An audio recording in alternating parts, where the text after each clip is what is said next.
segala sesuatu, atau mungkin ada sunnah-sunnah Rasulullah yang terlanggar, astagfirullah, kita mohon ampun pada Allah gitu kan.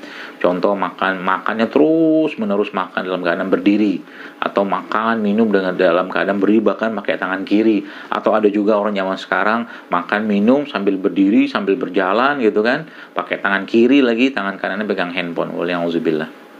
Itu penyakit bos sekalian ya. Bagaimana saya jelaskan tadi bahwa penyakit hati itu kan ada dua, yaitu syubhat dan syahwat.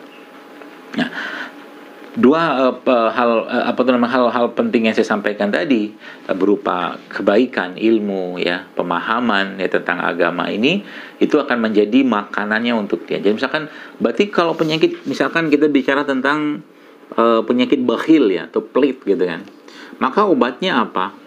Obatnya dia cari tahu tentang keutamaan orang yang dermawan. Ya, dia mencari tahu tentang keutamaan atau kebaikan dari sifat dermawan. Apa faidah yang didapatkan? Misalkan ketika dia mulai menjadi seorang yang gemar bersodakoh, ya apapun itu, zakat, infak, ya wakaf gitu ya. Apa? Jadi kalau dia sudah tahu itu, biasanya hati itu akan tergetar atau tergetuk dengan itu, ya. Atau mungkin ada juga orang yang malas gitu kan, malas bangun malam, malas ngaji ya. Maka caranya gimana? Ya, dia mulai, pastinya kalau sudah bicara tentang penyakit-penyakit hati seperti itu, Bapak sekalian, dia juga harus memaksakan dirinya, atau bahasa kita mah dilawan ya. Gak bisa terus-terusan. Makanya kan sampai ada doa kan yang kita sering baca itu, Allahumma inni a'udzubika minal hammi wal hazan wa a'udzubika minal azzi wal kasal wa a'udzubika minal jubni wal bukhl. Jadi di situ ada kita meminta perlindungan kepada Allah dari penyakit kikir, ya males, pengecut. Itu Masya Allah kan. Berarti itu sesuatu yang penting sampai dijadikan atau dibuat menjadi rangkaian doa oleh Rasulullah SAW, pasti atas petunjuk dari Allah Subhanahu Wa Taala. Jadi Masya Allah teman-teman sekalian. Nah, disinilah kita jadi saya sampaikan bahwa pentingnya kita memahami agama ini. Penyakit-penyakit yang sifatnya hati itu, atau penyakit yang berhubungan dengan baik itu syubhat atau syahwat, itu mungkin dilawan. Termasuk salah satunya mungkin kalau kita lihat orang berpuasa. Orang berpuasa itu misalkan ya berpuasa kan nggak makan, nggak minum dalam waktu tertentu gitu kan. Mungkin seperti itu kaidahnya. Tapi sesungguhnya esensi dari puasa itu dia cuma bukan sekedar urusan fisik saja. Ketika kita berpuasa, kita dilarang ngumpat, kita dilarang ngomong yang tidak baik, kita dilarang berbohong. Pokoknya segala macam yang sifatnya menjaga hati itu dalam puasa itu diperintahkan oleh Allah. Termasuk juga haji, itu ibadah fisik gitu kan. Tapi Allah melarang ya, rafasa wala fusuq wala jidala fil hajj. Ya, jadi nggak boleh rafas, nggak boleh fusuk gitu kan waktu haji. Ya karena ngefeknya nanti ke badan, jadi nggak karu-karuan. Ya, jadi tadi ya jadi kesimpulan pertamanya adalah kalau kita mau punya hati, jiwa, atau mungkin iman yang baik, atau mungkin jiwa dan hati yang sehat, maka perbanyaklah melakukan ketaatan dan kebaikan. Itu kata kesimpulan pertamanya. Ya, jadi kalau mau, terutama di saat-saat seperti sekarang ini, ya, saat wabah seperti ini, maka perbanyaklah melakukan kebaikan, sedekahnya diperbanyak, ya, silaturahimnya mungkin ditingkatkan, atau mungkin apalagi lah sifatnya kebaikan. Naikin semua frekuensinya, baik kualitasnya ataupun kuantitasnya. Yang sholat sunnahnya mungkin sering lupa atau nggak sempat, disempetin, dipaksain, ya. Yang misalkan ngajinya juga kadang bolong misalkan gitu kan, itu dia paksain untuk ngaji, atau mungkin yang biasanya sedekahnya juga masih sedikit diperbanyak. Nah, itu nanti akan menjadi makanan yang menguatkan tanda kutip ya, makanan atau ya nutrisi lah yang menguatkan jiwa, hati, bahkan imannya ya. Makanya ada paketnya komplit, manusia itu diciptakan komplit ya, ada nafsu juga di situ. Makanya itu sebabnya Rasulullah mengatakan orang yang orang yang kuat itu adalah bukan orang yang besar badannya ya, tapi orang yang bisa menahan hawa nafsunya. Kata Rasulullah seperti itu. Nah, itu bicara tentang apa di kesehatan secara keimanan, ya. Maka hidup kita ini Bapak sekalian, hidup saya, hidup Anda semua harus punya standar minimal, ya, atau standar, katakanlah standar normalnya nanti, dan kalaupun turun katakanlah iman itu, dia harus punya titik standar minimal, nggak boleh di bawah itu, dan itu harus dipaksakan dengan kebiasaan-kebiasaan, ya. Contoh mungkin biasa sehari ngajinya misalkan selembar, ya jangan diturunkan gitu kan.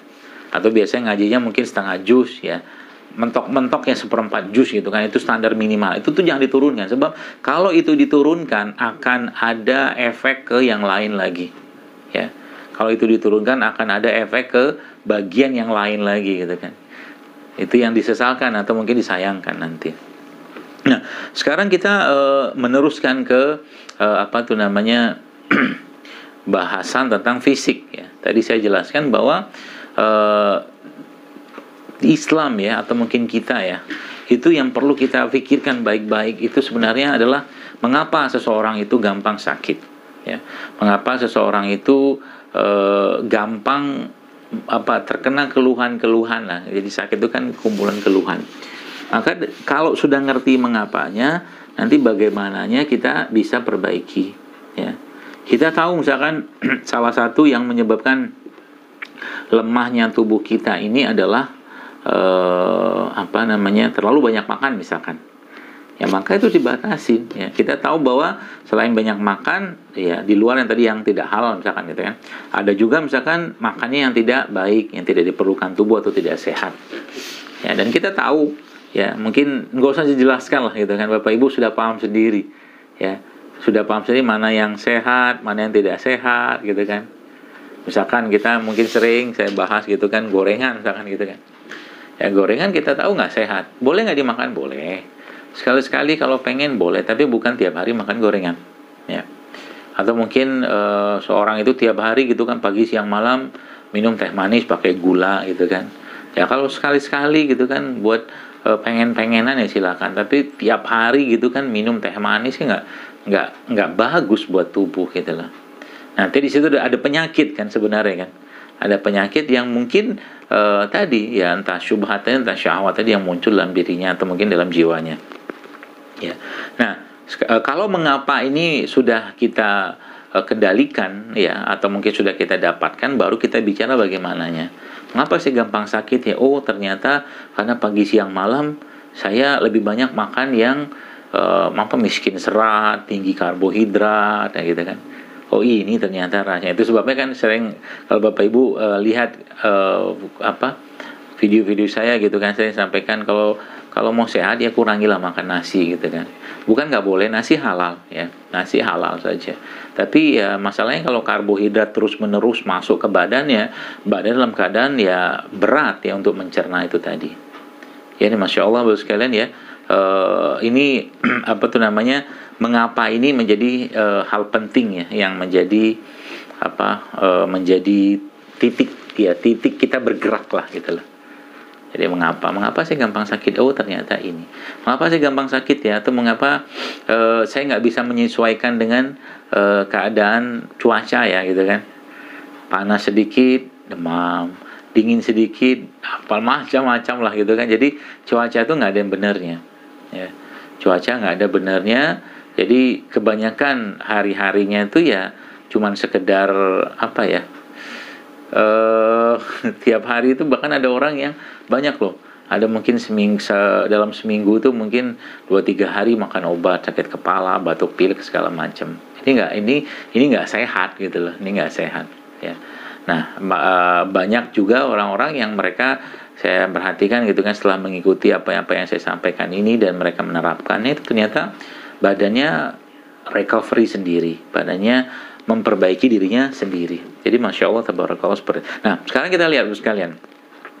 Lalu kata kuncinya apa? Bagaimana cara kita menjaga kesehatan ya tubuh kita ini, ya, supaya ibadah lebih baik. Jadi ingat, satu pesan yang terus saya sampaikan bahwa jangan jadikan pola-pola hidup sehat kita itu hanya sebagai gaya hidup saja.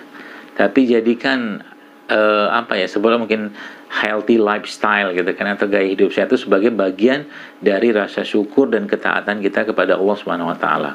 Ya.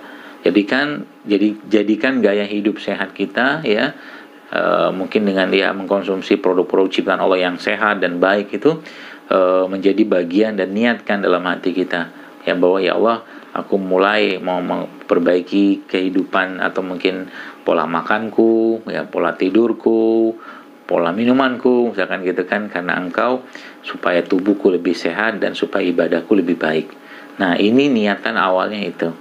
Kalau niatan awalnya dapat, Bapak Ibu sekalian, maka Masya Allah ya, kita jauh lebih bersemangat dalam melakukan ketaatan tadi, atau mungkin dalam melakukan gaya hidup sehat tadi, karena kita melakukannya karena Allah, bukan karena ikut-ikutan, bukan karena sekedar gaya-gayaan.